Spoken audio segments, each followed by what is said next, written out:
ఆదివాసీలు అత్యధికంగా ఉండే ఆదిలాబాద్ జిల్లాలో మాత్రం బడి పిల్లలు అసౌకర్యాలు వెంటాడుతున్నాయి. మావల మండలం బట్టి సావర్గం పంచాయతీ దుబ్బగూడలో పాఠశాల లేక తడికిల షెడ్లో సగం, దేవునాలయంలో సగం విద్యార్థులు చదువుకుంటున్నారు. ఇక్కడ ప్రాథమిక పాఠశాల గతంలో ఒక అద్దె ఇంట్లో నడిచేది. అప్పుడు 38 మంది విద్యార్థులు ఉండేవారు. ఈ విద్యా సంవత్సరం ప్రారంభంలో ఇంటి యజమాని ఖాళీ చేయించారు.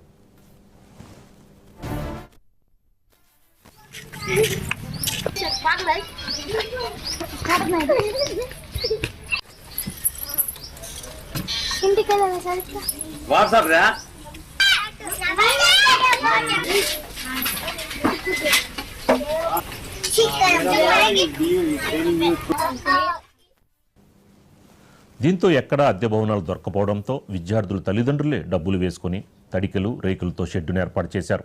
ప్రస్తుతం ఈ షెడ్లో 28 మంది విద్యార్థులున్నారు. షెడ్డులో అందరూ పట్టకపోవడంతో పక్కనే ఉన్న ఆలయ ప్రాంగణంలో 2 తరగతులు నిర్వహిస్తున్నారు. వర్షాలు పడితే బడికి సెలవిస్తున్నారు. ప్రస్తుతం ఎండల తీవ్రతకి పిల్లలు షెడ్డు లోపల కూర్చోలేకపోతున్నారు. ఉపాధ్యాయులు సైతం ఇద్దరికి గాను ఒకరు దీర్ఘకాలిక సెలవులో ఉన్నారు.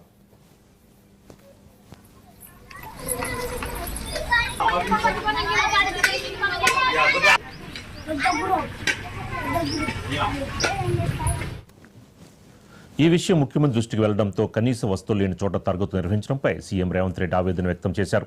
అనంతరం అధికారులకు అక్కడ శాశ్వత భవనం నిర్మించాలని ఆదేశించారు. ఎన్నికల కోడ్ ముగిశాక శాశ్వత భవనం ఏర్పాటు చేయాలని అధికారులను ఆదేశించారు.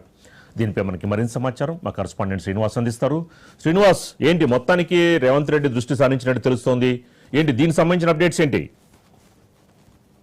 ఆదిలాబాద్ జిల్లా మావల మండలం బట్టి సావర్గంలో ఉన్నటువంటి దుబ్బగూడెం పాఠశాలలో ముఖ్యంగా వాళ్ళకు పాఠశాల భవనం లేక విద్యార్థులు పడుతున్నటువంటి అవస్థకు సంబంధించి ముఖ్యమంత్రి కూడా స్పందించడం జరిగింది. వెంటనే ఎమ్మెల్సీ ఎన్నికల కోడ్ తర్వాత అక్కడ పాఠశాల నూతన భవన నిర్మాణానికి అయితే ఆదేశించినటువంటి పరిస్థితి కనిపిస్తుంది. మనం విజువల్స్ స్పష్టంగా చూడవచ్చు.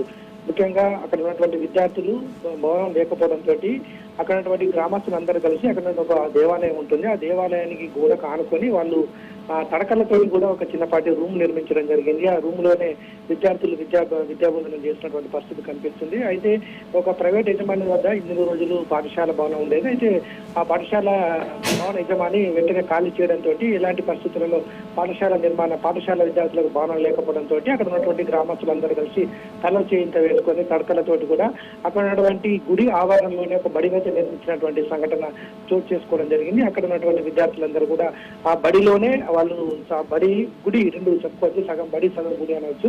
అక్కడే విద్యార్థులు వాళ్ళు విద్యాబోధన చేస్తున్నటువంటి పరిస్థితి కనిపిస్తుంది. అదేవిధంగా మూత్రశాలలు కూడా లేకపోవడంతో కూడా చిన్నారులు ఇబ్బందులు పడుతున్నటువంటి పరిస్థితి ముఖ్యమంత్రి దృష్టికి వెళ్ళడంతో అయితే ముఖ్యమంత్రి వెంటనే స్పందించినటువంటి పరిస్థితి కనిపించింది. వెంటనే ఇప్పుడు ఎమ్మెల్సీ ఎన్నికల కూడా ఉన్న నేపథ్యంలో ఎమ్మెల్సీ ఎన్నికల ముగిసిన తర్వాత ఇక్కడ మావల మండలం బట్టి సావర్గం పంచాయతీలోని దుబ్బగూడెంలో ప్రాథమిక పాఠశాల నూతన భవనానికి అయితే ముఖ్యమంత్రి ఆదేశించినట్టుగా అధికారులు తెలపడం జరిగింది. ఆ తర్వాత ఈ ఎన్నికల కూడా తర్వాత నూతన భవనాన్ని నిర్మిస్తున్నటువంటి పరిస్థితి కనిపిస్తుంది. ముఖ్యంగా ఆదిలాబాద్ జిల్లాలో చాలా చోట్ల కూడా ఈ ప్రాథమిక విద్యను అభ్యసిస్తున్నటువంటి భవనాలు లేకపోవడంతో కూడా విద్యార్థులు అవస్థలు పడుతున్నారు. అక్కడ మనం విద్యార్థులు చెప్తున్నటువంటి పరిస్థితి చూసినట్టయితే ఇక్కడ భవన నిర్మాణం లేకపోవడంతో కూడా ఉన్న విద్యార్థులు కూడా ఉండడం లేదు. అప్పుడు 38 మంది విద్యార్థులు ఉండేది, కానీ ఇప్పుడు కేవలం 25 నుంచి 28 మంది విద్యార్థులు వస్తున్నారు. 10 మంది విద్యార్థులు పాఠశాలను వదిలివేయడం జరిగింది. భవన నిర్మాణం లేకపోవడంతో ఇక్కడ సరైనటువంటి సదుపాయాలు లేకపోవడంతో ఇబ్బంది ఎదుర్కొంటామని చెప్తున్నారు. అక్కడ 2 ఉపాధ్యాయులు ఉంటే ఒక ఉపాధ్యాయులు దీర్ఘకాలిక సెలవులు వెళ్ళినట్టుగా తెలుస్తుంది. ఒకటే ఉపాధ్యాయుడు 1 నుంచి 5వ తరగతి వరకు అయితే విద్యాబోధన చేస్తున్నటువంటి పరిస్థితి కనిపిస్తుంది. రాజు, రైట్, థ్యాంక్ యూ శ్రీనివాస్.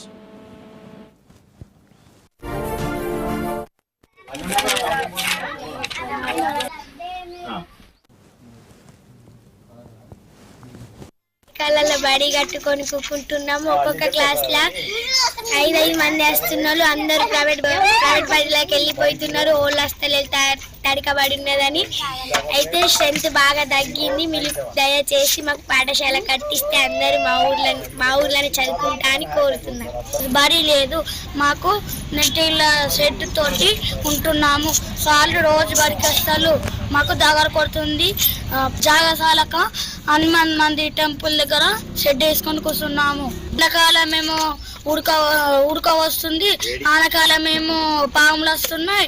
వేరే దాని ఓల మంచి బడి లేదు, నీళ్ళు వస్తున్నాయి, ఎండ కొడుతున్నాయని వేరే స్కూల్ కు పిల్లలు పోతున్నారు, ఈడ ఓళ్ళు వస్తలేరు, పురుగులు లేకుండా ఏం లేకుండా నీళ్ళు వస్తున్నాయి, ఎండ కొడుతున్నాయని వేరే బడిలో వేస్తున్నారు. మాకు దయతో బడి కట్టియండి.